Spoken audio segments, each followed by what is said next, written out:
Good morning, good morning, good morning. How are we today? Welcome to the second sprint of the mid-year scramble. Today I have two lovely guests with me. Would y'all like to introduce yourselves and your channels? I'm go first if Neva is Yes, muted. it's mine. Yeah, go ahead. Hi, I'm Aoife. I come from Pretty Purple Polka Dots down there. My mid-year scramble has been an absolute chaos so far. We are 12 days into July. I've read one book. Mm-hmm. I did DNF a second book, but I got to like 53%. I went to the end of the chapter that I was on, and then I was just like, I care so little for what's going on in this book that Yeah. I'm leaving it to the side. But thankfully, current read is going a lot better. It is Our Song by Anna Carey. And Mm-hmm. it's about two musicians who were in a band together when they were in their teenage years. And it's now 10, 15 or so years later. They're both now in their 30s. The guy kept going with music and is a huge international rock star. The girl gave up music, is working in like insurance. And they wrote a song together when they were like 17, 18. And now he has gotten in touch with her, and they had like massively like dumpster fire breakup, didn't speak to each other, everything like that. He has gotten in touch with her to ask if they can work together on the song that they wrote before everything went to shit. Mm-hmm. I like it. It's set in Ireland. It's very like inherently Ireland. Like there's a lot of references, pop culture, cultural phenomena that is very specific to Ireland in it. But also during the sprint, question if two sprints is what's needed, possibly just the first. I will be editing my June wrap up. That has to be ready to go out by Monday. Nice. Amen. Amen. Make it And so. yeah, it has to happen or the things don't happen. Like there's a genuine chain of consequence here. Oh, is there? The consequence is no video edited, no video go out. Well, yes. Algorithm forget who Aoife is. Yeah, that's fun to do, by the way. If the Yeah, algorithm forgets who you are, because then you stop putting your videos out to people. exactly. So, Um, all right, Nina, what are you up and to that's this me. morning? So my mid-year scramble is also, I don't know what's going on. Mhm. I've read 3 books somehow. Yeah. I should be able to finish my reread of Ninth House today, which would be great, so I can move on to Hellbent at some point. This month published, yeah, That's what yes, you it both was a like. long. It got yes.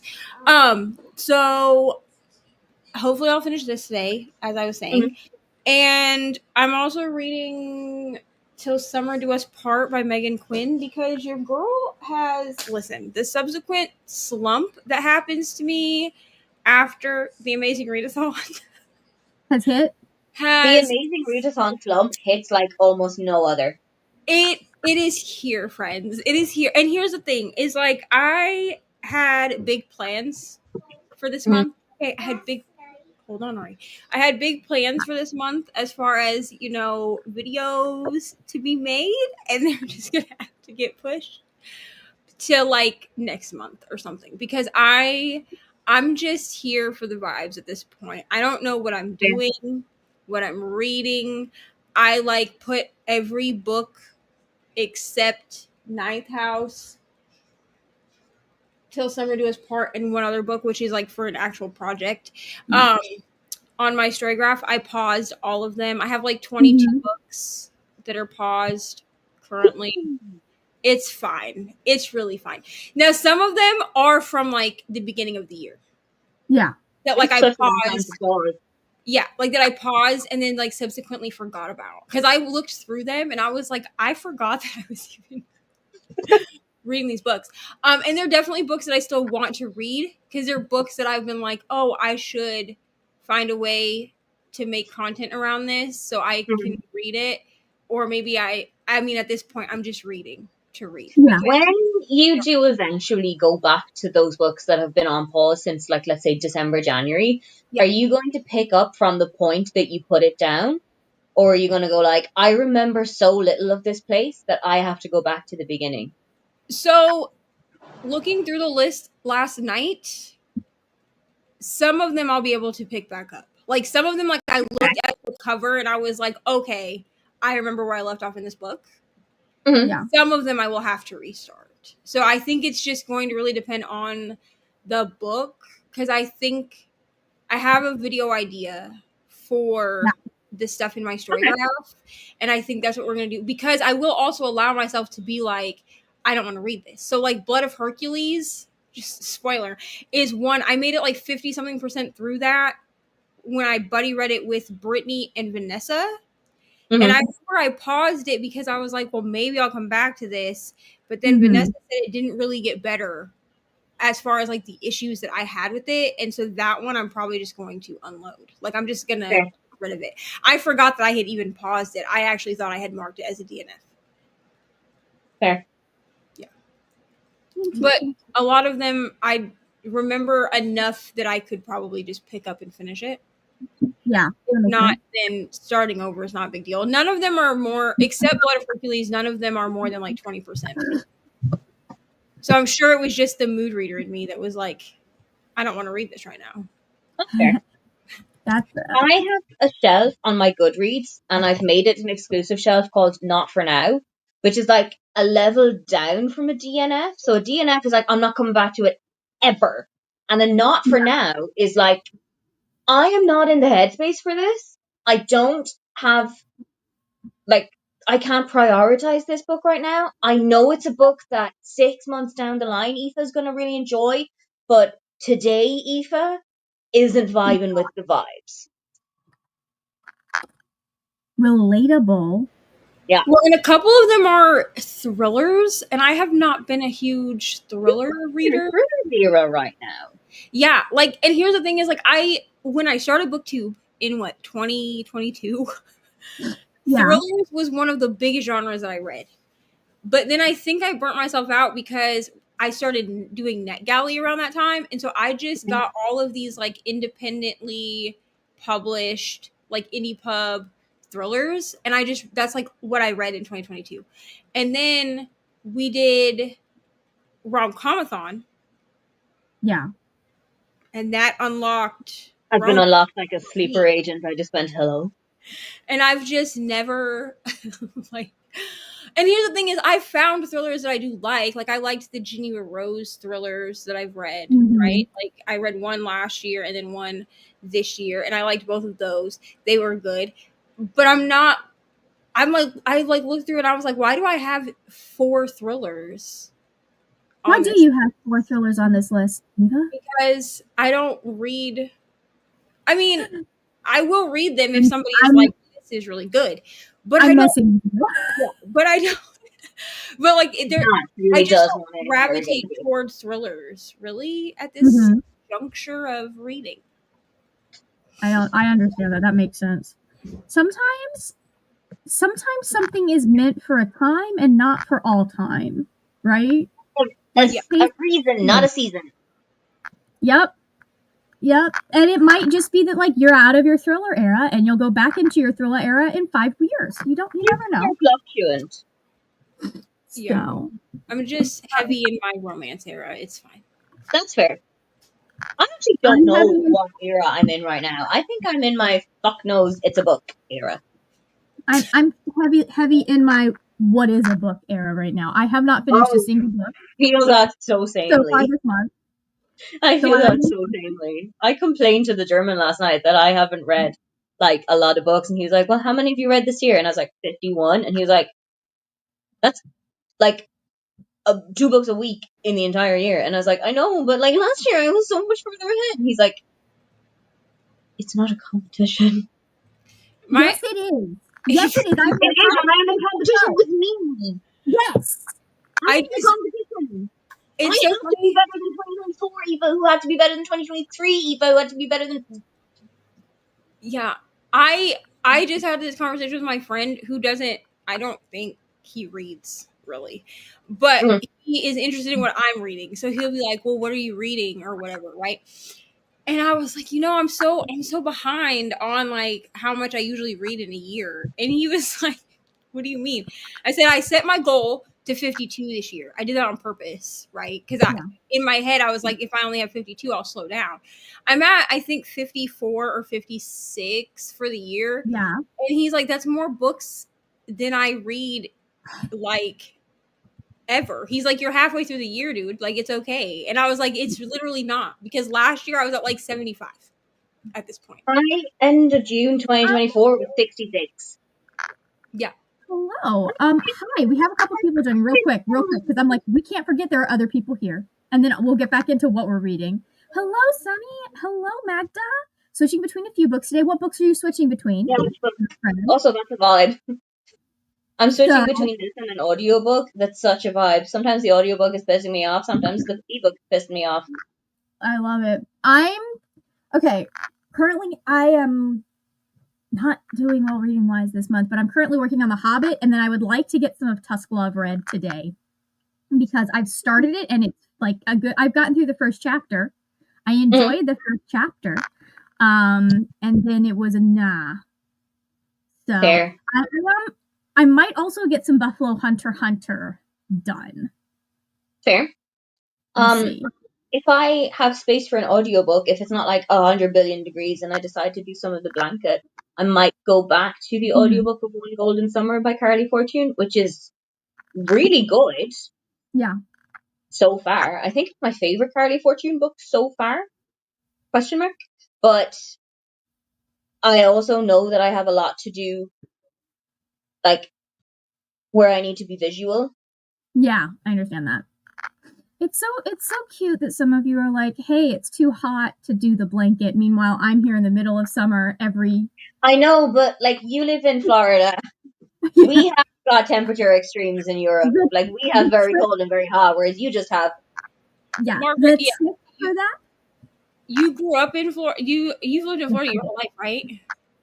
I've never lived anywhere else. Yeah. And I lived for like 10 years in Florida. So like my brother will be like, "I can't believe you're going outside in 80-degree weather with a hoodie on." And I'm like, "I forgot to take it off." Like, I heard an old man the other day in the grocery store be like, "It's as hot as Florida." And I didn't say anything because I live in a small town. You know what I'm saying? But I really wanted to look at him and be like, "Let me know that you've literally never been to Florida without like, let me know that you've probably never left this country-ass town without telling me."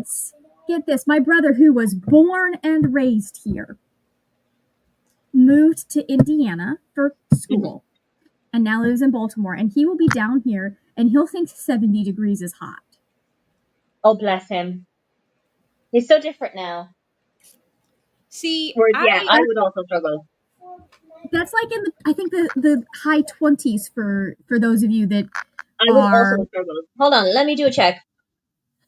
This one. Because I know 86 degrees is 30 degrees Celsius is 86. I can tell you right now, 98 is 37.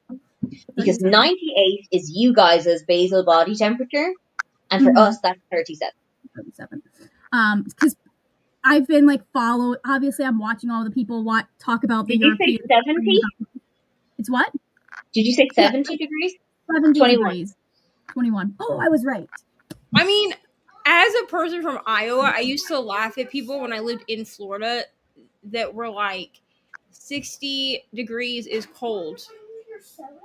But I do understand that the closer to the ocean that you live, the colder 60 degrees actually feels. Which I only know because I have lived both landlocked in Florida and close to the ocean. And the closer to the ocean that you live, the cold. And I used to live like in an apartment on the beach. Fucking wet.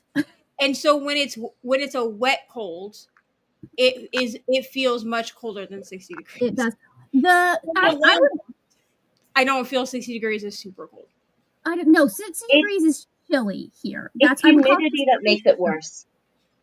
Yeah. What, Eva? It's humidity that makes it worse. Mm-hmm.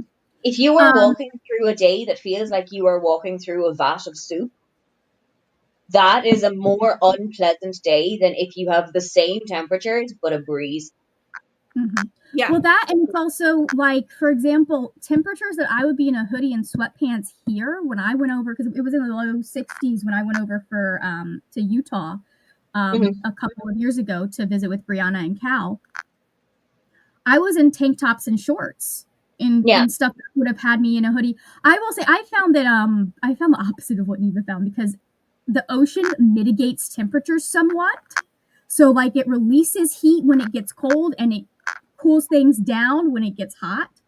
Because I remember feeling like the cold was so much worse in Gainesville and the hot was so much worse in Gainesville. But no, totally. If you're not, here's the thing, like there will be days that it is super hot and you're going to like be dripping sweat, but like 80-degree weather, you can wear a hoodie outside as long as you're not in the sun and you're not doing a lot of movement. Yeah. Like if you're wearing long sleeves, you're probably not going to notice as much, at least not if you're used to the temperature. And 80-degree weather in one part of Florida is completely different than in another part. Mm-hmm. Yeah. And so, a lot of it as well, like over here. Probably be different in Miami. I live closer to Central Florida. Okay. Like over here on TikTok, you always see a lot of European people being like, Americans are always complaining about how Europeans complain when we say 30 degrees is hot, 32 degrees is hot, but it's also a different setup here than it would be in the US. Like buildings here are built to contain heat. Yes. Because 30, 50, 100 years ago when buildings here were being built, temperatures were on average a lot lower. Winters were a lot harsher, summers were a lot milder. So we weren't dealing with continuous heat wave after heat wave after heat wave. So the buildings were built to to do that. And also we don't have an air conditioner culture. It's very rare to, if ever, if you see a building in Europe that has aircon. And I mean, yeah, where I live, it's only been the last 10 years that they've made it mandatory that you have to have an air conditioner because our you always had to have heat. Mm-hmm. But not every place that you rented had to have an air conditioner. Do you mean like in a house, like as a rent, like as a personal thing, or as a building? Okay. No, like the first apartment that I had, building codes. Yeah, the first apartment that I had didn't have an air conditioner, but we didn't need it. We could just open the windows.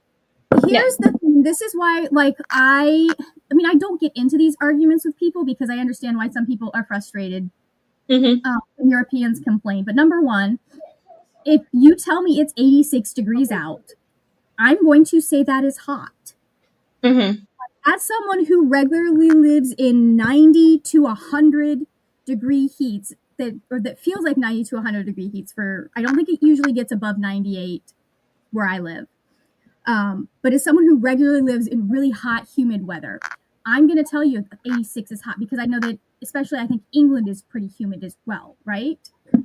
They're going through a pretty similar temperature range to that at the moment. Like I think the UK is going through a massive heat wave of like high 20s, low 30s.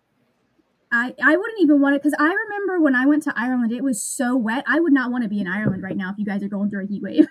Yeah, they're going through a heat wave right now. One of my neighbors got married yesterday and like had the most beautiful weather for it, but also was like baking in a wedding dress. Yeah. So my thing is that 86 degrees is hot. That's lower than 90, but like, so it can be an uncomfortable temperature, especially with humidity, because it's going to feel like it's much higher. And I've been in 86 degree days that feel like they're much higher. The other thing is that, like you said, the buildings are built to retain heat. Yeah. So even if you do have an air conditioner, which like I get the arguments that, well, you could just buy a window unit. They're only like 160 something pounds. Yeah. But the thing is that even if you do have an air conditioner, you have the opposite problem of what my house has, which is my house was built to let out heat. There are windows everywhere. It's wood construction. It's 102 years old at this point. And So we have to work so much harder at keeping it warm in the winter. Like the heat is basically just there to keep it from being not miserable, right? It's so different from like my apartment. Like my Yep. apartment, you could have it on, I think 72 is what we usually would have it on, and it would be you'd be fine in the apartment. Same thing with like the AC, my apartment in Gainesville, we'd have it on 76, 78, which is what this house is at. It would be so much cooler in the apartment than my house is. Yeah. Partly because of this entire house, it's all windows. Oh yeah, my office building, if I go into I go into the office maybe 2, 3 days a week during the summer, mainly because A, it's air conditioned, and B, we get Mhm. free food there. But like it's also Yeah. Oh, 95% window. It's so hot and humid. If they didn't have aircon, I think everybody would die. I was gonna say the food is the B, not the A. I feel like the food should be the A. Oh, during the summer when it's like 100 billion, like it's hotter than the fucking sun in the summer, You're like, are the you kidding aircon is the me? A. You can see how I've just grown up used to the freaking heat. Yeah. That's just me though. I think I was in when we were in Utah in July last year. It was like 100 and something degrees every day, and I would be out there not even sweating, which is probably an issue. But yeah, no, it's your houses. You're going to have to work harder to cool them down than we would have to work here. I mean, this house maybe not, because it's a leaky fucking sieve.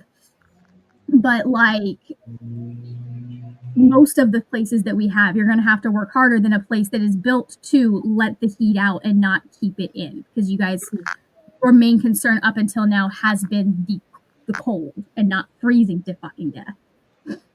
So, let us look at.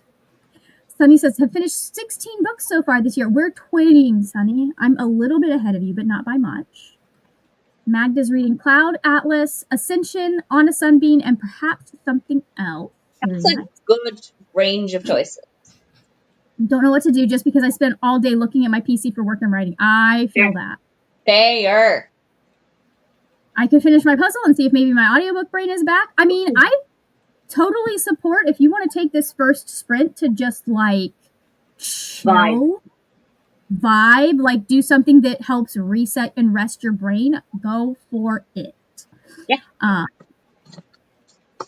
Yeah, I have roughly the same temps as my parents, roughly 4 hours by car, but I freeze when I get there because they are surrounded by the sea. My sister tells me I just don't eat enough. No, yeah, the sea makes things wet. It does. It does.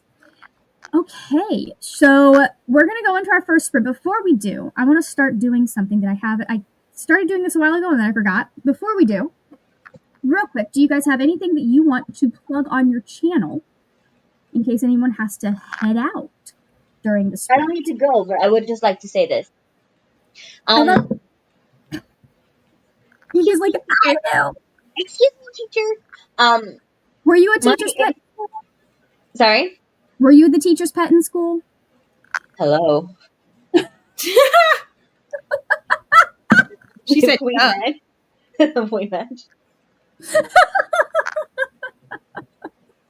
I thrive on praise. Of course I was the teacher's pet. Anyway, my Instagram is very close to a silly little goal. So if you have not followed me on that there Instagram, it's this, all one word, all lowercase letters. I can make this easier for everyone. Oh, Raina's so pretty. Okay. Do I have any? I will get that link in not the description. What the fuck? The chat. Comment. Yeah. Hold on. I don't even know what I've uploaded recently, to be honest. Oh, my mid-year Scramble week 1 went up. If you want to go watch that. I need to go watch that. It's in my watch later. I have episode 4 of KU Clean Out that went up like a week ago. If you want to watch that. Nice. I was like beating myself up about like, oh, I need to get another episode of KU Clean Up, and then I went and looked the other day. It said 7 days ago, and I was like, ma'am. No, you just did this. Okay, hold on. I'm putting links in chats. I know how to fucking spell your channel name. I just spelt it. I was up until 3 a.m. because I could not sleep, y'all. Fair. Doing the same thing. Yeah, same. What is sleep? Sleep, I have never heard of her. We are. It's partly just my normal shit, and partly that I am going through an eczema flare up, and that can make things a little difficult to sleep sometimes. Oh no. So, getting that situated. Okay, there you go. Those are Aoife's Instagram, Neva's video, and then I just put up both my mid-year freakout and calm down tags yesterday. They went up as one kind of mid-year check-in video because I like to do that. So it's a bit long. Grab a drink if you want to watch it. And also just grab a drink anyway, because it might be really fucking hot where you are. And hydration is key. Christina's not here, so I have embodied Christina. Get a drink. Yeah. Get a snack. Or if you're in the southern hemisphere, it might be very cold. So get a warm drink. Get a hot drink. Either way, hydrate. Hydrate. All right, shall we do our first sprint, my friends? Correct, Laurie. Good job. Beautiful. Let me get that timer up. Do we feel the wood vibes? Are we feeling the woodland vibes? I'm always feeling the woodland vibe. I think that's pretty. Okay, let's see. I feel like the woodland vibes are feeling very nice right now. I think I'm going to stick with that because I don't think there are any of the free ones that I care about more. No, none of those are really saying anything to me. Yeah, I'm not really feeling like being inside. And no offense, but I don't want the beach. Blech. There are two types of Floridians. There are the type of Floridian that is always at the beach and the type of Floridian that's like, fuck sand. We're Anakin, 19. We don't like sand. It's grating and annoying and gets everywhere. Fair. So, and if you ever see that in one of my books, yes, that is a Star Wars reference. Because I fucking love that joke. All right, we're going to go in 3, 2, 1. Mute your mics.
Welcome back, my lovely friends.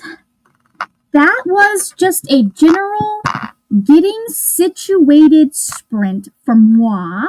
How did you do, my friend? You are muted. You are the mutes. The amount of times that I've done that when I'm here by myself and there's nobody to tell me, hey, speak, There's no one to go, bitch, turn the mic back on. woman, we can hear you. I have fully edited and am now rendering the June wrap up, and I am 23% of the way through our song, and I'm having a good time.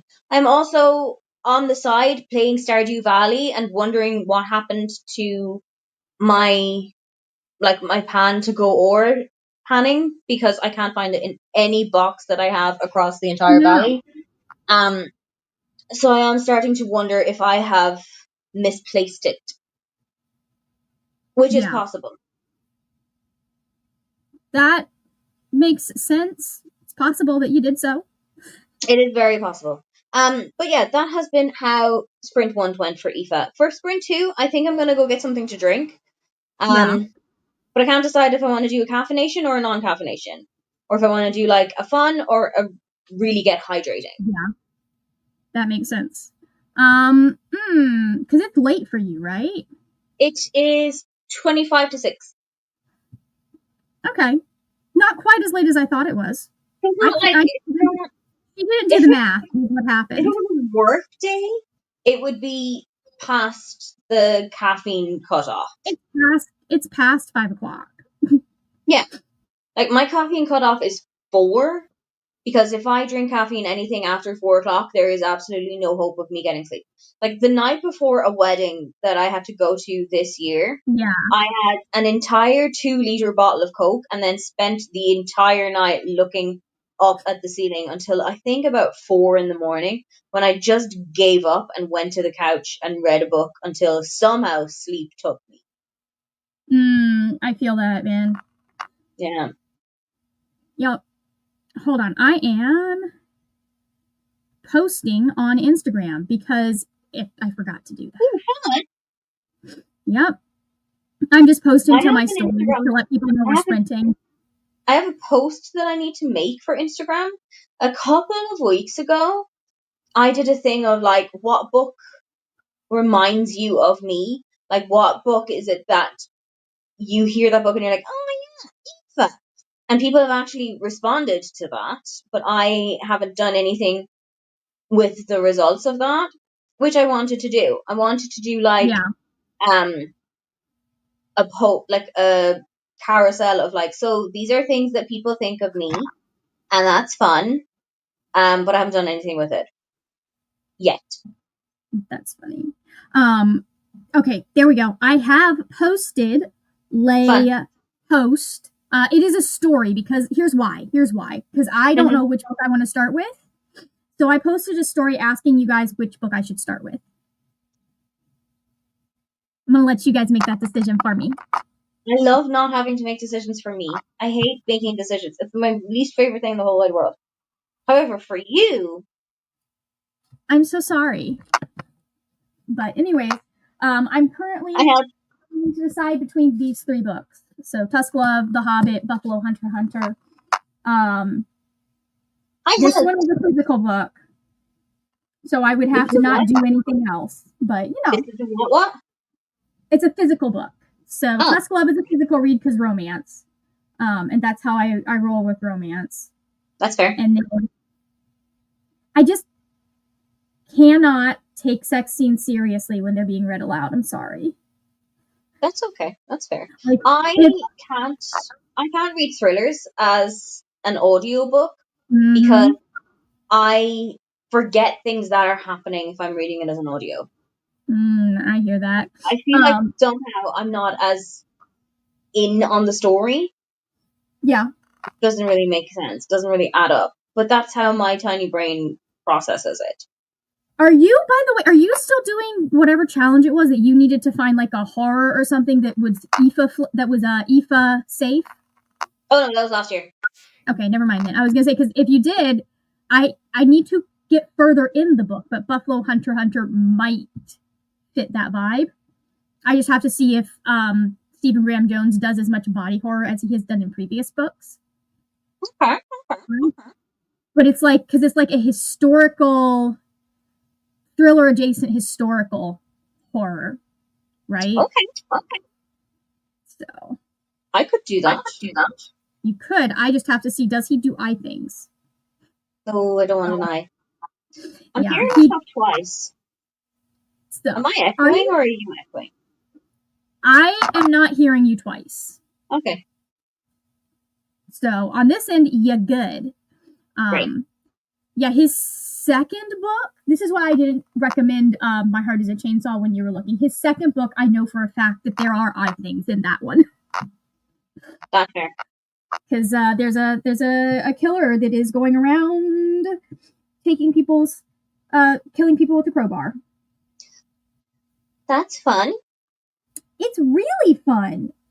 I would personally like to abstain from that. Yeah. But that's a lot of fun.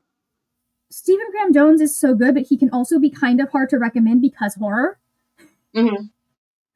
Like, there is a reason why I do not suggest people start with The Only Good Indians, because you need to kind of, I feel like you need to kind of have a trust of him because of some of the things that happen early on in the book.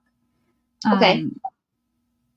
Because most of this, in most cases, if a male author was doing this, because it even made me go, Stephen, was this necessary? Because there is a lot of what feels like gratuitous violence against women in a section of the book. However, like the central kind of thesis, if you read all the way to the end, you figure out it is, like, the central thesis of the book is him talking about the price that women pay for the violence of men from an indigenous perspective. That's kind of like the central thesis of the book. And you have to kind of have a little bit of a knowledge, I feel, of indigenous culture, first off. And then you have to make it to the end of the book to get that. Is Stephen Graham Jones himself indigenous? He is, yes. Okay. Yeah. Because I think I had heard that, but I wasn't very sure. He is, God, I don't know specifically which tribe he is from. I want to say Blackfeet, because that is what gets brought up a lot in his novels, but I'm not entirely, let me look this up.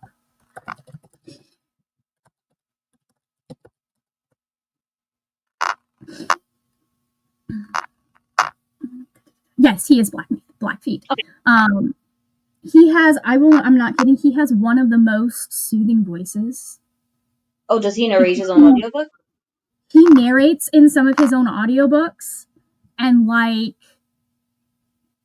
listening to it, I'm like, I know terrible things are happening, but I feel safe in this moment. Like, dude, could you be a little more threatening here? It's nice, you know? At least you feel like you are comforted and secure. Yeah. No, I like, if he read his audiobooks entirely, I would not complain. I fully understand why he does not, especially considering that several of his books are like, the main characters are teenagers. One of them is a teenage girl. So, but yeah, he is, I think he's on the list of favorite authors at this point, because I just, nice. We like that. He is definitely auto-buy. So let's check in with everyone else. How is everyone else doing? How is everyone's mid-year sprint going? Is anyone, if you're doing the point system, how many points have we gotten this week so far? I have gotten a grand total of 20. While you are going through what the people have said, the whole part of it just reminds me of, we didn't really have this over here, but everybody talking about the Pizza Hut pizza party that you would have when you read like 20 books, you get pizza. Like, we didn't have that in Ireland, and I so wish that we did. And I think, should I become a parent in the future, that's the vibe I'm going to bring for my kids. You read 20 books across the summer, great. The last week of your summer holidays, we're going to go for food. Yes, I love If it. my kids aren't readers, I'm giving them back. I mean, I'll keep the receipt just in case. that is partly up to kind of up to you as a parent. I mean, Oh, I know it's up to me, but if they push back against it, I like child for hire. I don't even know where you would where would you list them? Like, is that a thing that you put on eBay or Etsy or? I think sometimes you just gotta wait it out, to be honest, because I have friends that were not big readers as kids when they were learning, partly Oh yeah. because, or I had friends. We're not really friends anymore, but like she was dyslexic, Mm-hmm. and so it really took finding the right book for her. Whereas like my brother was raised reading all of the time, and he does not really read. Like he likes books, he just doesn't read a lot. That's because fair. he primarily reads via audiobook, and for some reason this dumbass doesn't do audiobooks except when he's driving. I'm like, bro, why don't, like, you can do them There's while you're other doing times that you work. can do audiobooks, Mr. Sir. Yeah, you do. He's like, yeah, and he's always complaining about how he doesn't read more. I'm like, well, that's a you problem, sir.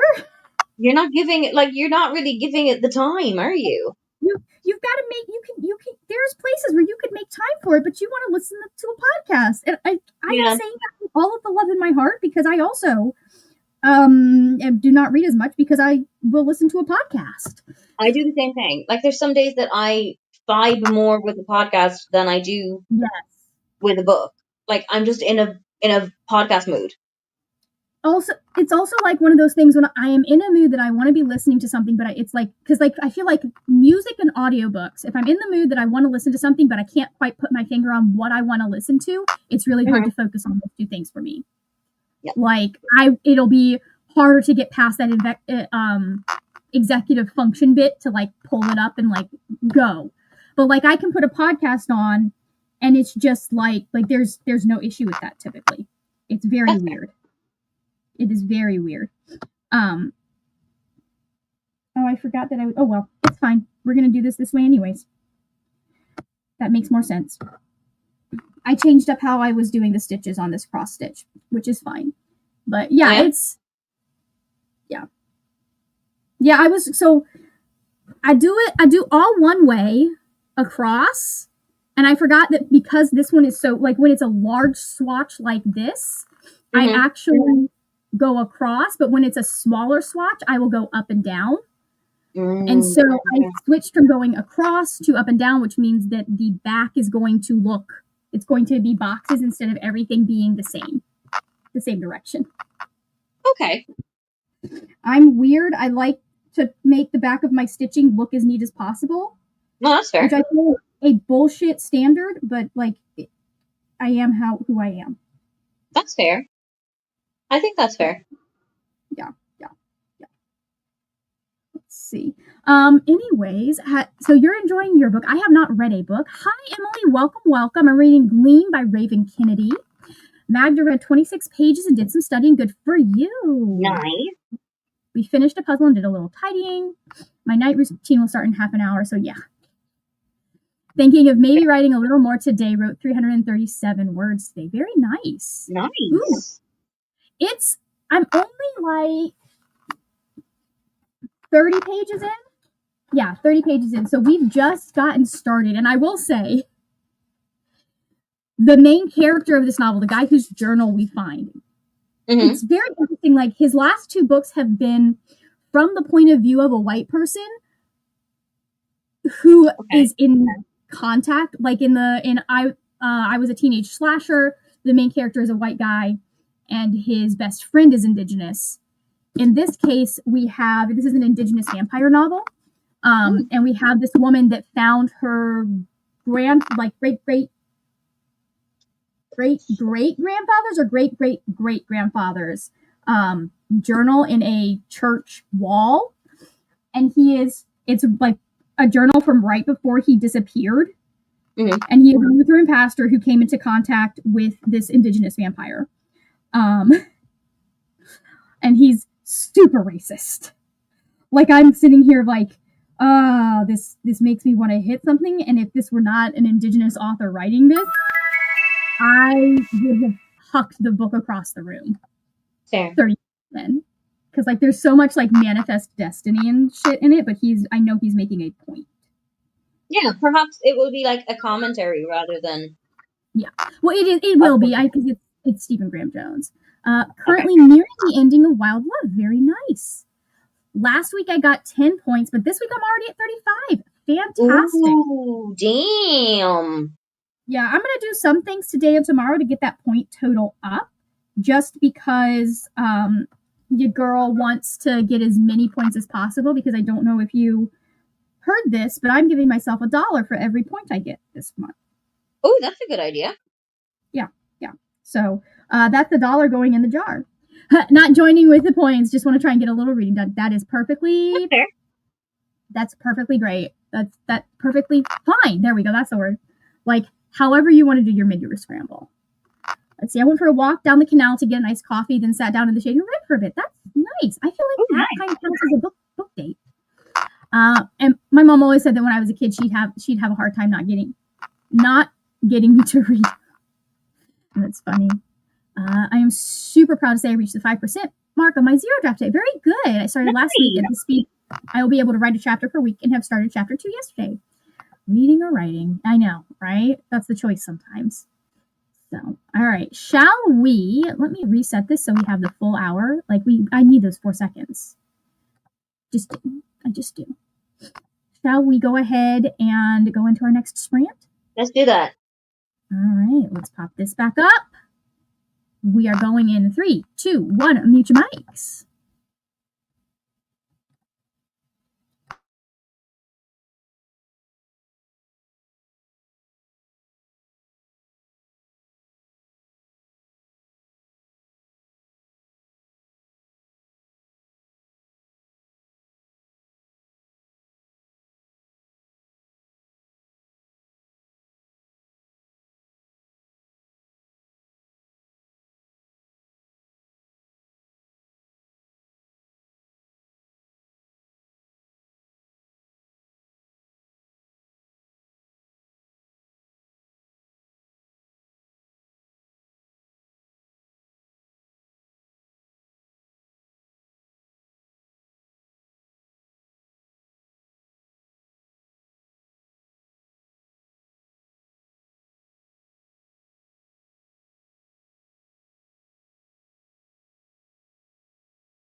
Welcome back, everybody.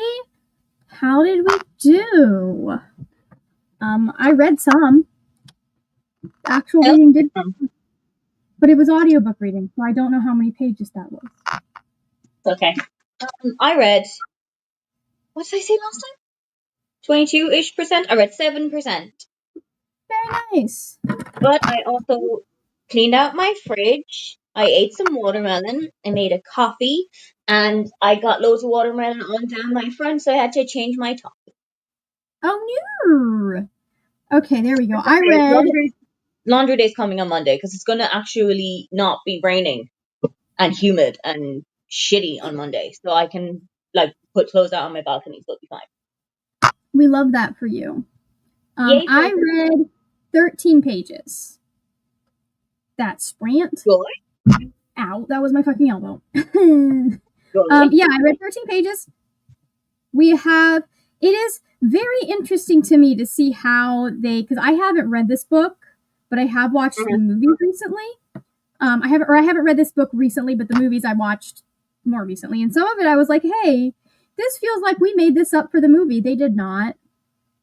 They did string some of it out more than they needed to, in my opinion. Okay. But they did not do that. I'm loving it. It's very clearly like written for kids, and so it has a very different tone than Lord of the Rings does. Okay. Like it's got very much like a granddad sitting down to tell a story to his kids kind of tone. Did he write Lord of the Rings first or The Hobbit first? No, he wrote The Hobbit first. Okay, thank you. Yeah, he wrote The Hobbit first. Because The Hobbit was published in 1937, I believe. And then when he released Lord of the Rings, he re-released The Hobbit, but with a few changes to make it more fit with the world of Lord of the Rings. Like it's not so I think like it's not so much that he wrote he'd been playing around with this world, I believe, for decades at that point. By the time he started Lord of the Rings, because he has like there's so much already. I think background I supplementation. somewhere. What? Sorry, I talked over you so completely. Yes. I think I heard and or saw somewhere that Elvish was fully fleshed out by the time he ever put pen to paper. Or he like invented Elvish and was like, fuck, I'm gonna write a book about this whole language system, and that is why we have Lord of the Rings. So he was a linguist, which is part of why there is like that's why we have Elvish, why we have Quenya and Sindarin. He went out set out to write like purely English folk tales.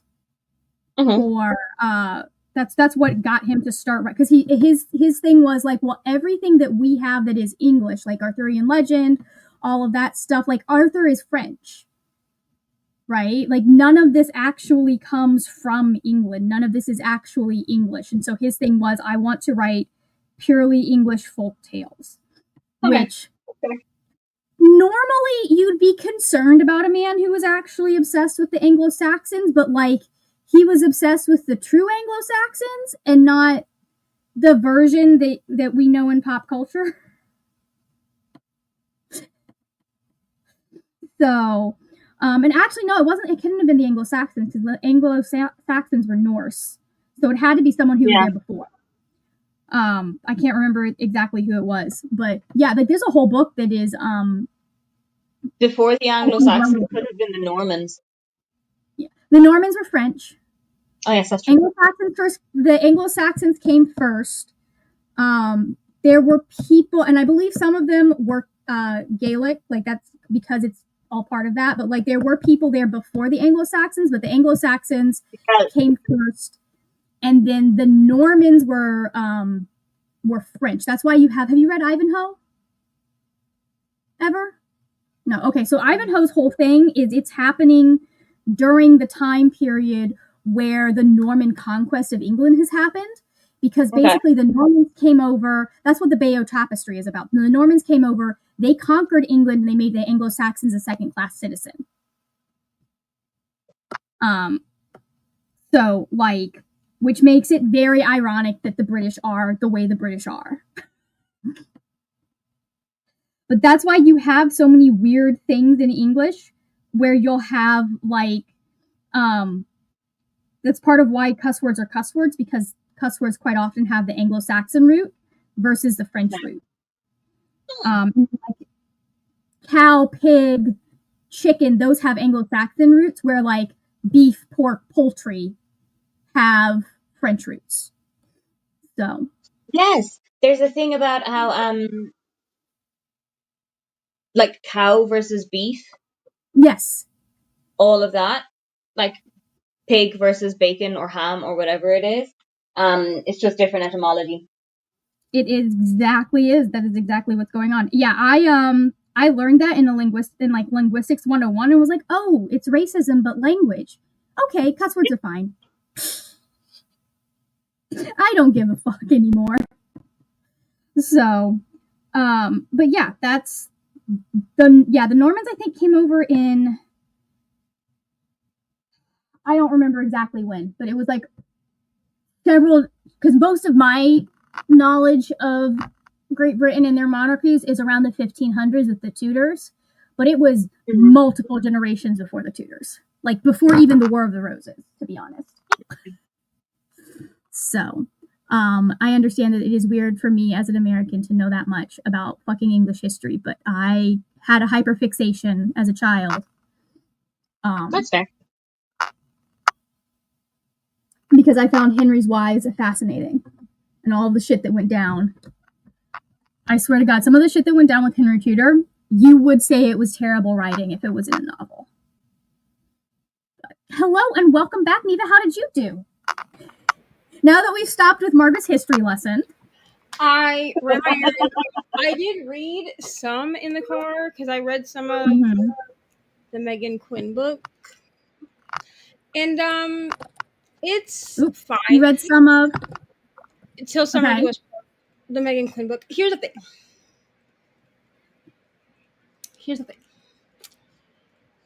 There's a reference. Hold on. There's a reference in this book that I don't love, but I think I understand why it's there. So I'm choosing to ignore it unless this thing is referenced again, because it's referenced in a way of like this person being like basically having hyperfixations. Like that's how it's like referenced. So it is something that I would not usually give grace for in a book published in 2025. And it's the soundtrack. You might know what we're talking about. To a franchise that I would not allow to be okay. Except I was going to ask, is this relevant to our conversation we had on Wednesday afterwards? Yes, but the way that it's referenced is like this person, their routine stays very much the same. So they only listen to three different musical albums. One of them is this thing, one is Star Wars, and then one is something else. And so I'm like, okay, I'm gonna let it go. Yeah. Unless like it's referenced again, like with a different character, you know? Is it referenced positively? Yeah, like it's referenced as in like this person's routine has always been the same. Like the whole time that this person can I get it in the chitty chatty? Because I am possibly on a different franchise. Can I get the hints in the chitty chatty? Yeah, I'll put it. It's you'll know it when I put it. You'll be like, oh, that makes sense. That's exactly where my head was going. Yes. Okay. So they make soundtrack. Huh? Yeah. So they make a comment about the main male character makes a comment about his friend only being like basically having like very strict routines. Like he hasn't changed in like all the years that he's known him. So theoretically that means that he's been listening to this soundtrack since it was like released. You know what I mean? Which there I'm like, okay, I'll let it go. And it hasn't come up again. So I'm hoping it doesn't. Otherwise, like it's fun. Like I don't hate, I mean, I know some people don't like love Megan Quinn, but I read her Christmas book last year How My Neighbor Stole Christmas, and I really want to read that. I personally thought that it was so fun. Like, I thought it was such a fun book. Like, her writing is super fun and super easy to read. I want to read that book. You should Is read it smutty? Is it what? Is it super smutty? It kind of gives me that vibe. It would be. Yeah. What are we? Okay, you can make make one. Yes. I'll count it on my bingo board or my summer program board. Ari wants to make me an iced coffee, so I was like, okay. Oh, Ari can make me a nice coffee if she wants to. No, but you can try mine. You remember how to make them? Yeah. Okay. Okay, so you take the one of these that are in there out, you put it in the trash and put this in. You need to fill whatever cup you're going to use, you need to fill it with ice first. Use the short pink cup. Bring me the short pink cup. I'll help you. No, because it's iced coffee, not hot coffee. Anyways, so yeah, I mean, I like it. It is smutty. The Christmas one is, because there's like a whole thing there. What got me to read it last year was everybody was like, the candy cane smut or whatever. It's not. Can I make you 10 in this one? No. Dang it. You do 8. You do 8 regardless. Not this one. This one. That one won't fit. Do that one. I feel like it's too much ice. It's so it is smutty. There's like a candy cane thing that happens, but it's not like, I don't know. It wasn't like a groundbreaking, like, oh my god, this is so weird thing. Okay. Mm-hmm. Like, I read it and it was like, wasn't like that Thanksgiving turkey novel, basically. Absolutely not. Absolutely not. Like, I mean, did I worry? Good job. Did I worry a little bit, like, if she didn't, clean the area well after a little, but like otherwise, like, it was fine. Like, I thought it was fun, and it's like quick. It's quick to read. They're all on Kindle Unlimited, I think. Yeah, that makes sense. Fun. Okay, hold on. Where was it? Where did we finish? We finished there. Right. Okay, we have a whole hour ago. We have a rope in the chat. Hello, welcome. Currently jumping between Dan Slott's Fantastic Four comics and G. Willow Wilson's Wonder Woman comics. We'll probably continue watching the second half of Everything Everywhere All at Once afterwards. How are you doing? I really want to watch that movie, but I have not. Yeah, I really want to watch it too. I just haven't had. I think by the time I was like getting around and ready to watch it, it was already off of wherever it was. So I think it's on Prime over here. So yeah, I do have an option to do so. I just have not done so yet. Yeah, I don't know that it is on Prime over here. So, it happens. It is what it is. I'll figure it out eventually if I want to watch it. We'll get there. Had dinners only managed a few pages. Word. Fair. I'm making lunch. Yes, he wrote The Hobbit for it. Yeah, like, I know his kids were involved. Like, a lot of those were stories that he was telling his children, but also a lot of it had to do with his obsession with English history, specifically, I believe, the Anglo-Saxon period and kind of that era. Okay. And he is the only man that's allowed to be obsessed with the Anglo-Saxon period because he did it before it was weird and toxic. And also, he's dead. Like, he was obsessed, like, his obsession with English history was in a history nerd way and not a white supremacist way. Does that make sense? Oh, okay. You can take that. Yeah. We learned English. We learned that the English language, as it didn't officially exist until the last French king in England finished his reign, and then some people traveled around the country to take. Yeah, there was a whole it's so fascinating to look into how English develops and like all of the different versions of English there was, because there were no standardized spellings, right? Mm-hmm. For ages and ages, people just, like, a lot of spellings were just phonetic. So it is fascinating to, like, and listen to some of what was said. French was, like, the official civilized language for so long, too. Like, Henry's court, despite the Henry VIII's court, there were so many Henrys, despite, like, the continual conflict between France and England, French was something that the royal children were all speaking.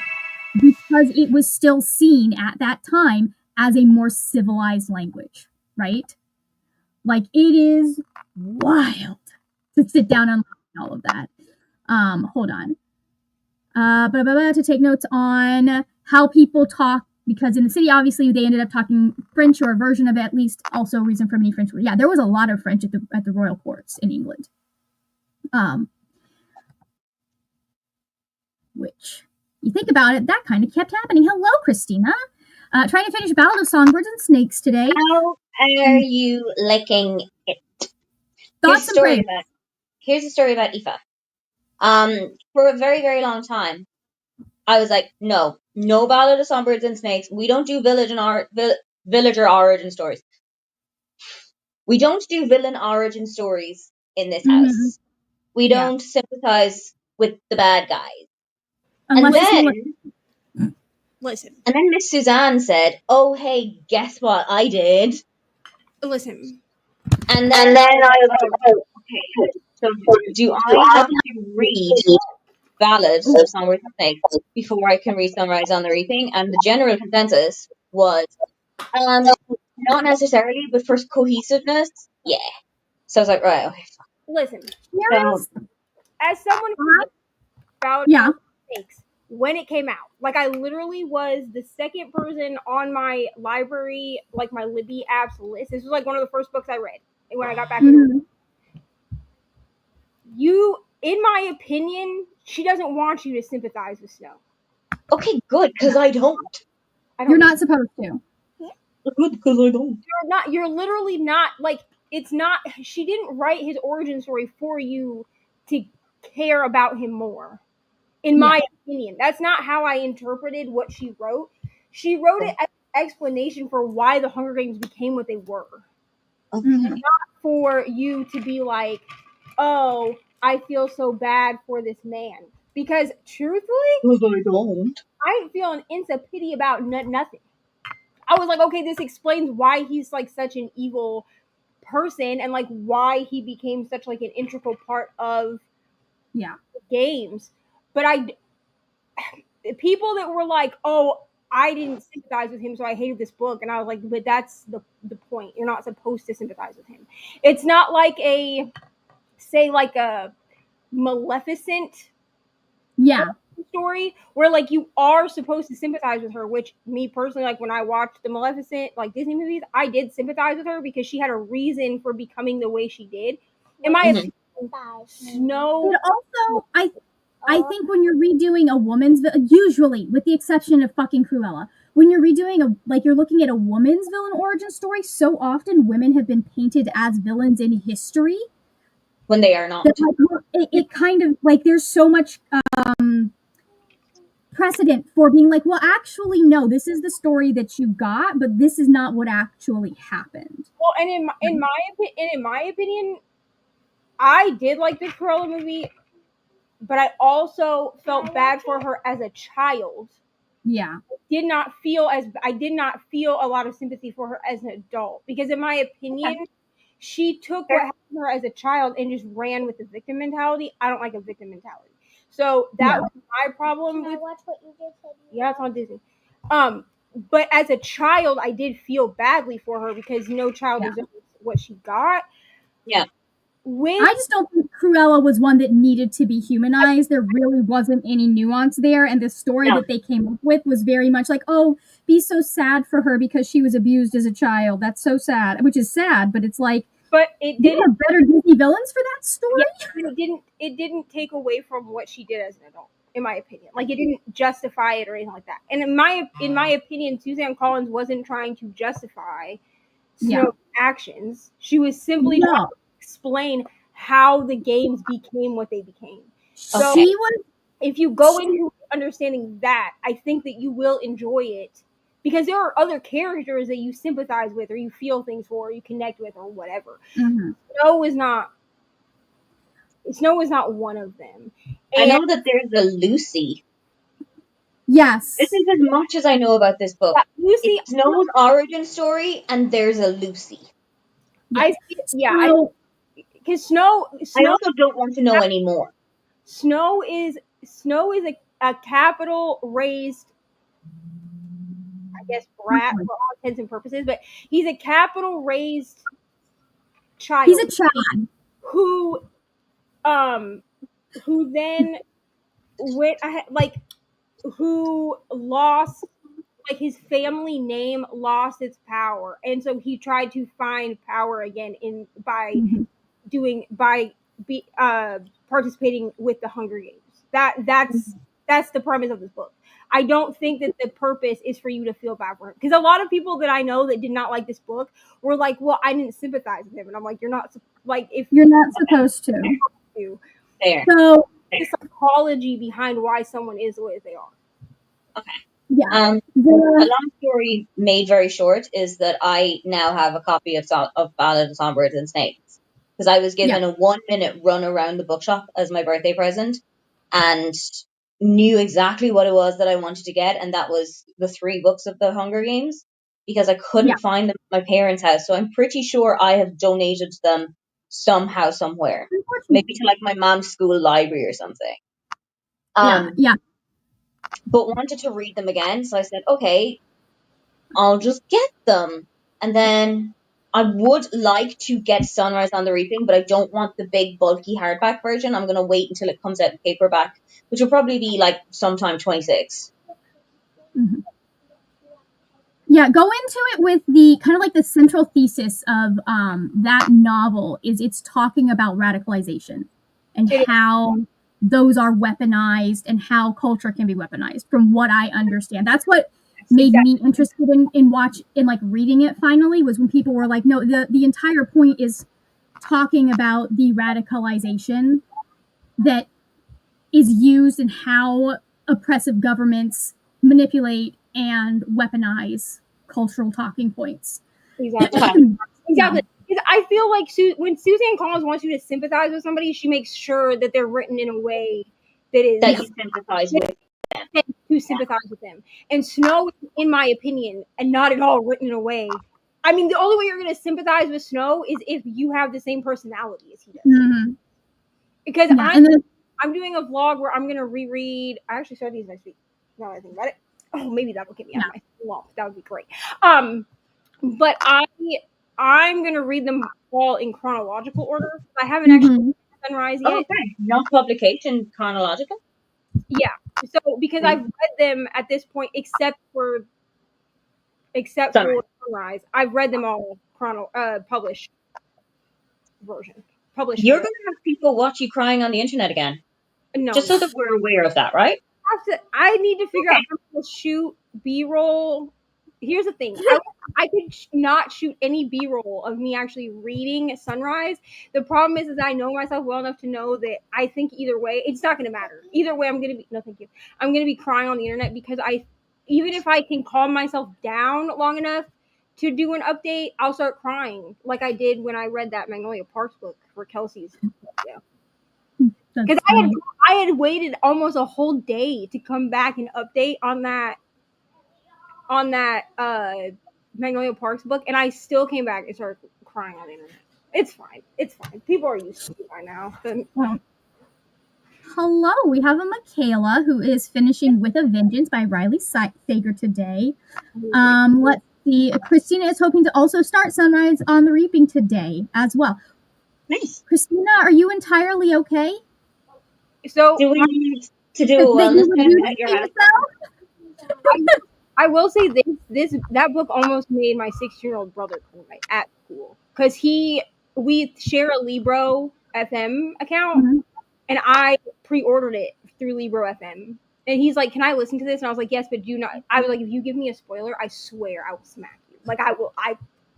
And he came home, and it looked like he was about to cry. Like the audacity of this book, and I was like, R.I.P.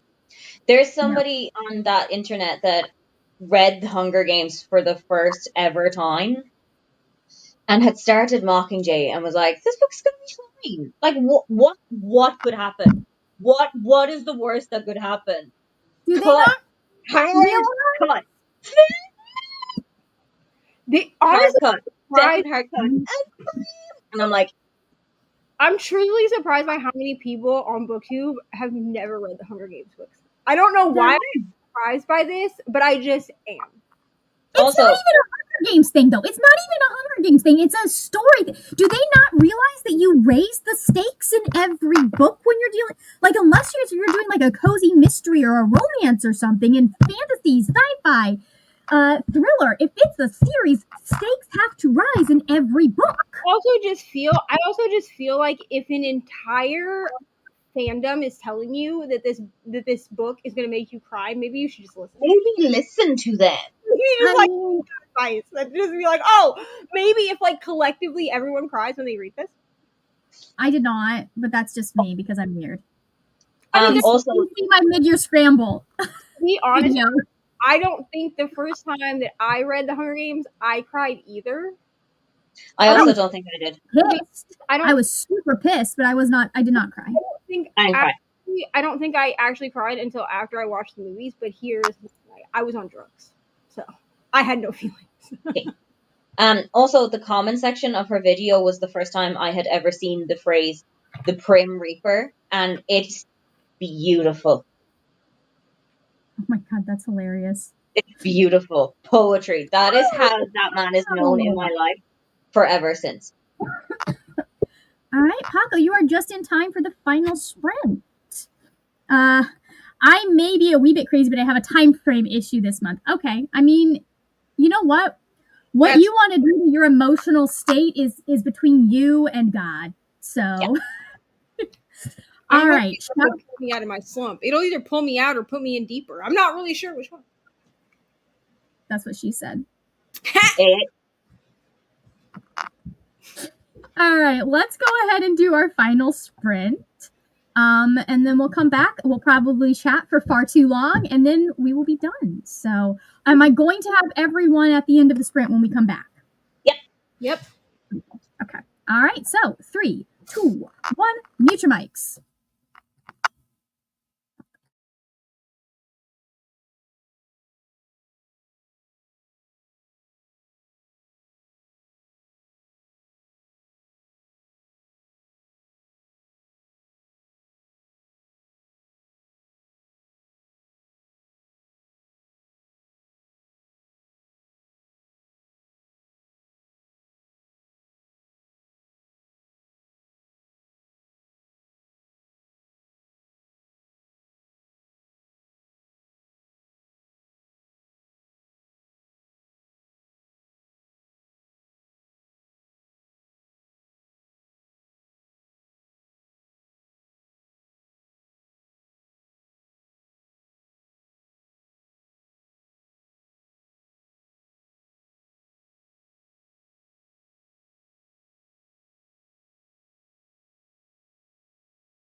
Welcome back, everybody. Give me a moment. I am mathing. Okay, hold on. I truly thought you said I am napping, and I was like, no, you're not. You're here. Hold on. I am.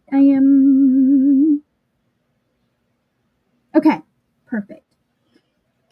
I read a lot. I read 20 pages. And I also officially finished,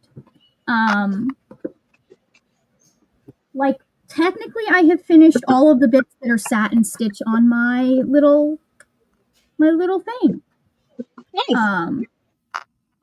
So far, my takeaways from that reading session are: it is a shame that J.R.R. Tolkien did not write this later in his life, because there was the rise of some anti-Semitic tropes that, from my knowledge, he was told about and corrected in later writings. But it was like, oh yeah, all dwarves are like kind of like, not all dwarves are like cunning and nasty. Like it was one of those that's like, and it, but like something written around that time, it does not surprise me that it's in there. I knew it was probably in there. The other thing is, this book is a masterclass in tension and raising, like the way that he is able to take the, and this is something I think the movie's lost, the way he is like making the tension rise throughout with very little happening. It's fantastic. Anyways, how did everyone else do? I am at 36%, which I think is 8% question mark more than where I was last time we spoke. Okay. I'm enjoying this book. I'm really enjoying it, but I think it's inherently Irish to a point where I don't know if it's going to translate internationally.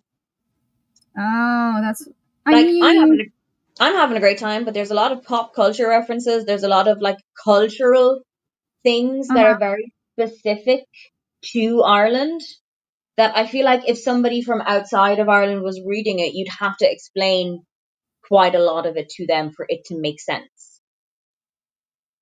That just tells me that they need to have more Irish friends, because y'all are fucking hilarious. Correct. Like, one of my favorite things is to listen to people who are not Irish talk about their first experience with how the Irish curse. Ah, yeah, we use that in punctuation. Yeah, it is never not entertaining. Also, we have a very different relationship with the C word over here as you guys have. And that terrifies the hell out of Americans. Like, we almost use it as a term of endearment. Yeah, you do, from what I've seen. Not even almost, we actually do. You're like, yeah, this is a good thing that we talk. But everyone loves that. You know, why would we be upset about this word? Everyone loves this. You guys need to get with the times. Yes, yeah. So I fully understand that. And I know one of my friends, my author friend actually, that I was talking about the other day, was talking about text messages that were exchanged between her brother and her mom back in the early days when autocorrect was not great. It would have been like the mid to late aughts that we were having this conversation, and he used the C word because they used it in a very, like, their group was kind of like, they were of that generation where we started using it more often in more of a like term of endearment way, or even as an insult sometimes. And his mother was like, how do you know that word? Because it had autocorrected something to that word. Oh, did it autocorrect aunt? I don't think I think he was trying to say something else. Okay. If I remember correctly, but it autocorrected to that, and it was very funny. There is a meme going around on the internet of a birthday card to a special aunt, but the type used makes it look like a very different word.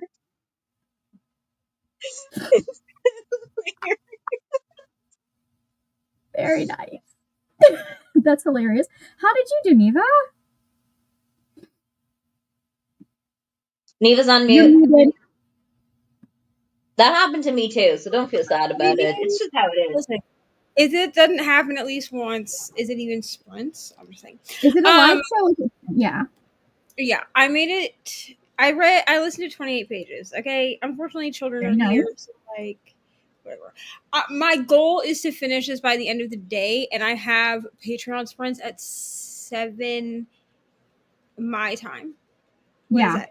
8 p.m. Eastern. Or is 8 p.m. our time, my So time. even if no one shows up, I'm going to sprint for 4 hours, just like finish this book. Yeah. That feels like a reasonable thing to do. Because here's the thing, people tend to leave me alone more. Not Ari, Mhm. but everyone else tends to leave me alone more if they think If you're I'm sprinting. yeah. So, and by the time that my sprints will start, Ari will only be up for about an hour, and that's Mhm. her time to like read and have quiet time. Get some fucking reading done. Fair. So, I will be in here, and if How anyone tries to talk to me, I'll be like, how "I'm sprinting. Please leave me alone." how is Ari's mid-year scramble going?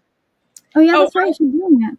Ari's major scramble was going great. She came in here last night with a stack of books, and she said, "Mom, aren't we allowed to read? Don't we get some points for banned books?" I said, "Yes, you get 20 points if you read a banned book every week." And she came in here with a stack of books, and she's like, "Well, all of these are banned, so I need to read them." Go, And girl.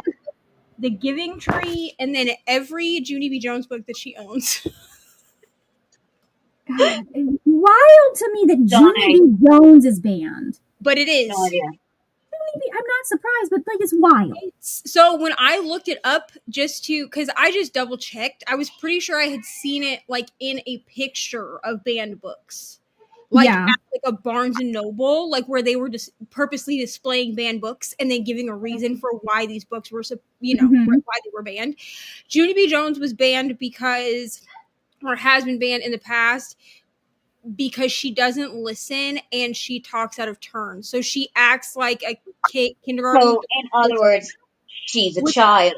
right. She acts like a child. So therefore it was banned because she has childlike behaviors. Essentially. I mean, they gave a reason that it was like she talks back and she doesn't listen and she's rude. She's a child. These Doing books child literally things. take place. Junie B. Jones is in kindergarten to 5th grade during these books. Bitch, you're rude. That's what I'm saying. That's what I'm saying. Oh my god, she truly cannot be worse than that. Okay. Let's check in with our friends. See what they did in that sprint. Paco says, "What's reading? What are we reading?" Kind of. And then I'm reading The Hobbit. Paco. I'm so close to the end of this book. It's amazing. I'm having just such a good time. I'm reading Ninth House. Ninth and I don't know House. why I still have this section out because I'm behind. It's fine. But That's what it okay. is. I'm like 6 months behind on my Way of Kings read through. So, anyways, Christina says, "Not sure what I did, but I don't believe I did anything." That's fair. Valid. Eva, what are you reading? I am reading a book called Yep. Our Song by Anna Carey. It's got nothing to do with Taylor Swift. It's about two people who were in a band when they were 17, had a massive fallout, are no longer in said band. One kept as a Mhm. musician, one did not. 13, 14, 15, 18 years later, they get back together to work on a song that they had written and abandoned when they were teenagers and start falling in love again. Aw, we'd love to hear it. It's very sweet. I'm not very big on the second chance romance situation, as has been widely documented, but this doesn't feel second chance romance. Yeah. Yeah. It feels like two people who knew each other as teenagers and are now knowing each other as adults. And I don't know about you guys, but I was a very different person when there was a 1 in front of my age to when there is now a 3 in front of my Yeah. age. So Same. it does feel very much like it's I all feel new. like that's when second chance romances work the best, is Yeah. when there are either outside circumstances that pull people apart, so like they don't have necessarily a choice, or there is a huge amount of growth that has happened and been Like, done. yeah, it doesn't work so much for me if like they broke up when they were 16 and now they're 22. 2022. Yeah. Like And for I'm a like, lot y'all of didn't even grow that much between those ages. no, they don't even have a frontal lobe yet. Like, what do Like, To you be honest, I would, if we were talking 16 to 22, I would buy that. If we were talking like 18, 19 to 22, that would be a question mark for me. sometimes though it doesn't work for me with 16 when they're 16 when they have the falling out and then 22 when they get back together because this I understand that a lot of times this is like an author problem, so like I like yeah, recognize that, but I feel like traditionally in romance books 16-year-olds and 22-year-olds are not written significantly differently No, enough yeah, no. to convince me that you've had enough growth to try this again. yeah, yeah, that makes sense. I mean, you are correct in that. Like, I don't think, especially if you're an adult author, adult Yeah, authors are not always the best at writing kids, No. right? right. Not at all. So, anyways, but yeah, that makes sense. I can't like I think a lot about a lot of stuff developmentally. Like what there was some movie we were watching and I was like, this doesn't make sense that she would still be this way. Like the child actor was older. Either the child actor was older than the actual like They were portraying. character's age, or the character was just too old for the behavior that I was seeing in said movie, and people were trying to like defend it. I was like, like, listen, I am not a child development expert, but I worked with a lot of kids for like 10 years. I was part of my church's children's church. Like I helped run it. And then I was in the youth group helping run their drama group for 3 years. So it's like I kind like there's a feeling you get for how kids behave when you do that, right? You just kind of get a feel for what is normal amongst children. And people were like, "No, this makes sense." Like maybe I was like, "Listen, I'm just saying, by my experience, by and large, this is not something you would see an 8-year-old doing." Mm-hmm. But also, if you remember, like, I don't know if it's as prevalent anymore, but a lot of TV shows, movies, etc., would have a character who was in their teens, played by somebody who's clearly 95. Do you know why they do that? I know a lot of it is because of child labor laws and the ages, like they'd have like a 29, like a 22-year-old playing a 17-year-old because they were able to work for longer. They weren't beholden to as many like child labor laws as a 17-year-old would be. But it was so prevalent for such a long time. Like the guy who played Hannah Montana's brother was 28. Yeah, he was 30. Yeah, he was like 28. By the time the show ended, he was like 35. Wow. Which here's the thing, he was short. I will say I haven't rewatched. It was believable that he was like 19. Yeah, I've rewatched Hannah Montana like as an adult because Ari is on a kick But where I why just like not? introduce her to things that I used to watch. But also Hannah Montana is a comfort show for me. It's So great. Hannah Montana.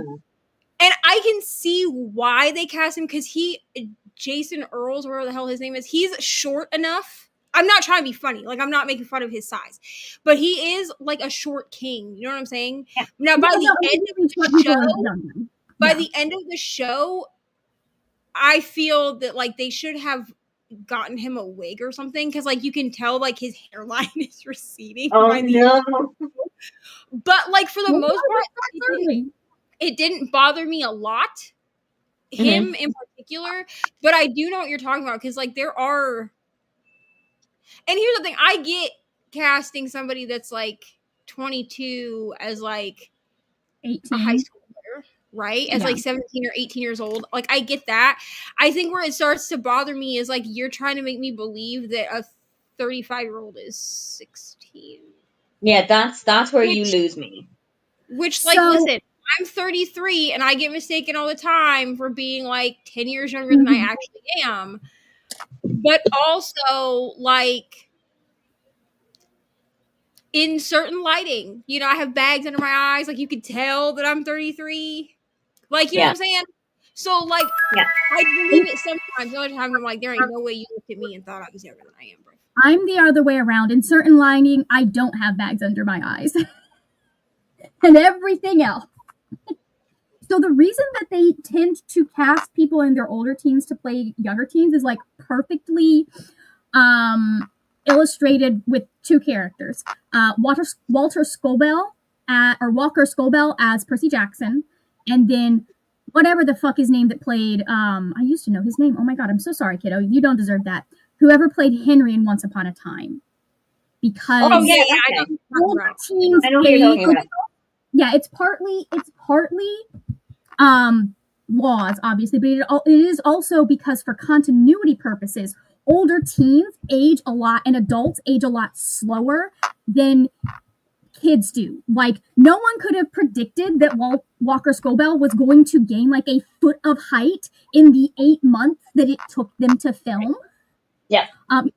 He genuinely, like, he is. I feel like they need to actually add a little bit more time between seasons because he genuinely does look his age at this point. So it's going to take a lot of makeup and stuff for them to make it look like he's 13. And also, they had to film the entire storyline of How I Met Your Mother, the year or the second year of, like, the year of either season 1 or season 2. That was their absolute maximum filming window, because they wanted to make it seem like Ted is sitting in front of his kids for like an afternoon or 2 afternoons. And that means that you can't have David Henry and Lindsay Fonseca being like 35 now. Yeah, it is. Yeah, I think, and I do think that it gets harder, like, the longer that you want something to go for. Yeah, for sure. With kids. Time jumps fix a lot. Yeah, it does. Because an adult's not going to change that much. No.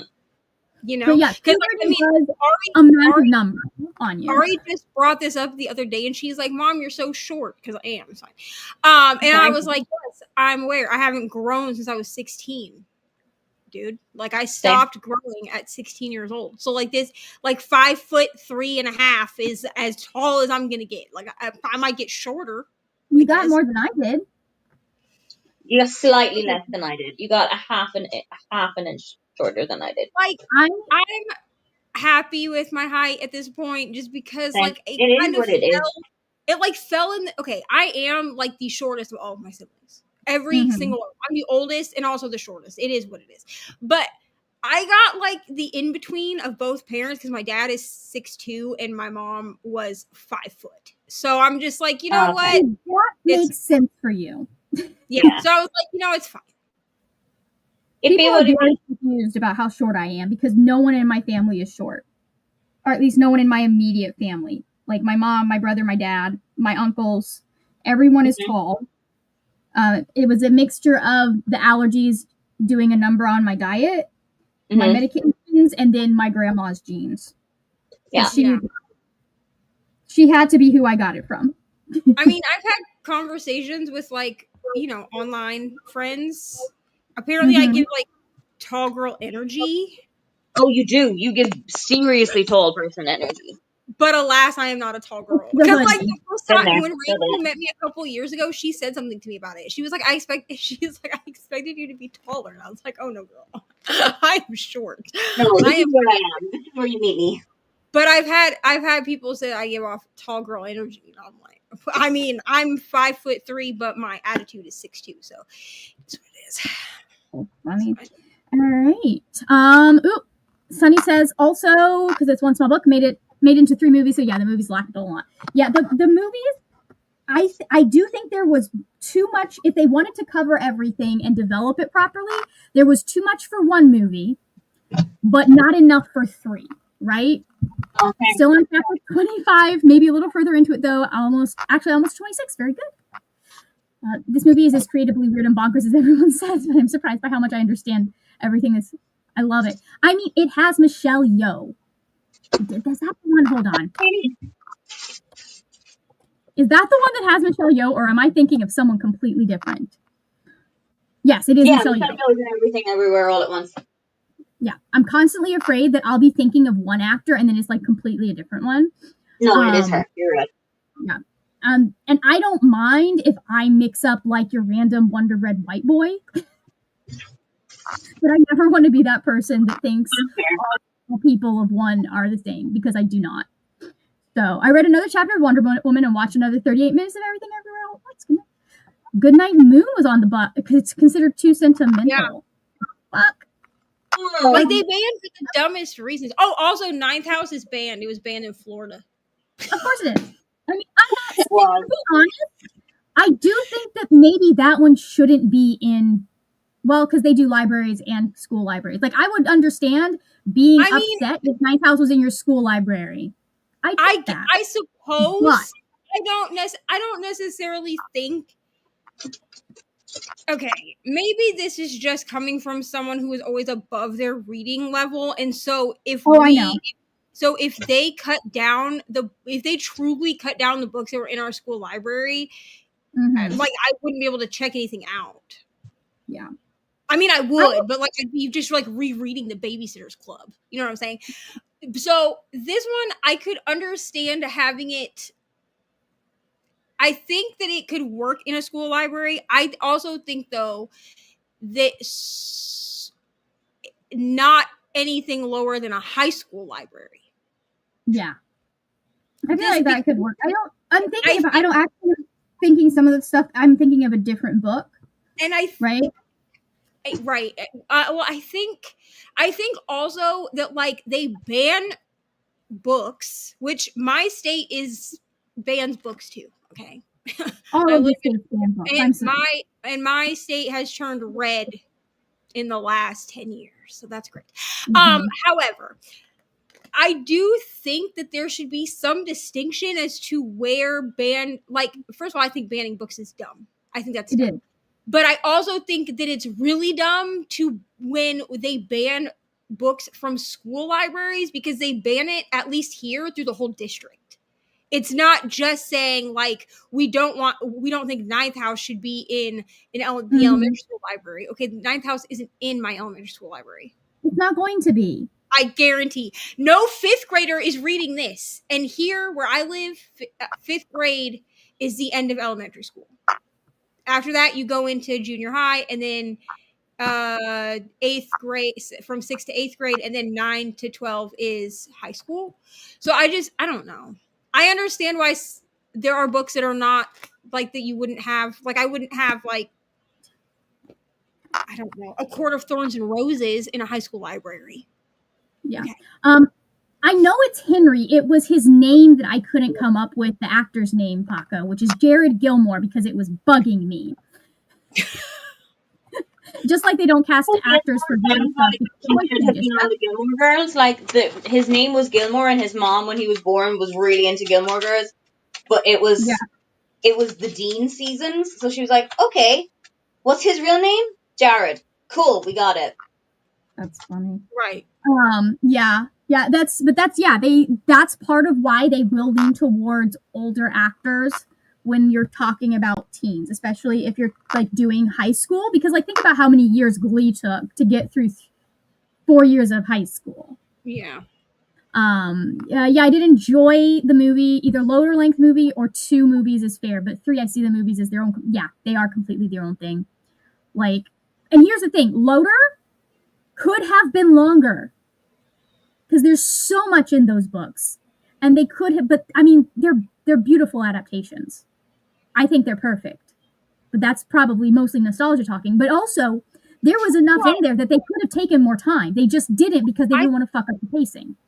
What are you talking about? The Lord of the Rings movie specifically. Okay, that's what I thought when you said Loader, but I just want to make sure that wasn't like somewhere behind the times. Honestly, I've rewatched them in the last couple of years, and I think, really well. Especially if you watch, like, the director's cut of the movies.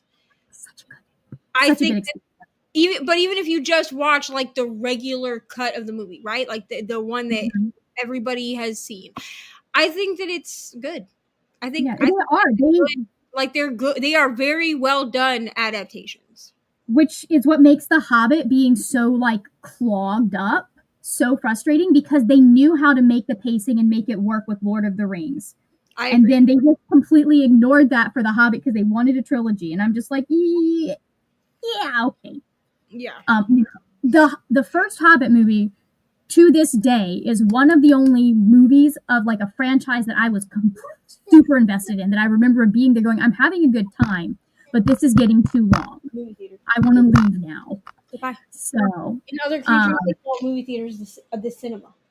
okay, I think I have my next poem waiting on friends' feedback. Very nice. Bye. The people planning books. I know they don't. Yeah, I and mean, they are thinking. They're thinking a specific thing, though. I also just feel like banning books is stupid. So It's I true. didn't mean to go into that discussion acting like I thought it was like good to ban books, but I No. do for both readathons that I'm doing this month. Banned books gets me extra points. So Well, here is the thing: is you need to be able to trust your media specialist at your libraries. Number one.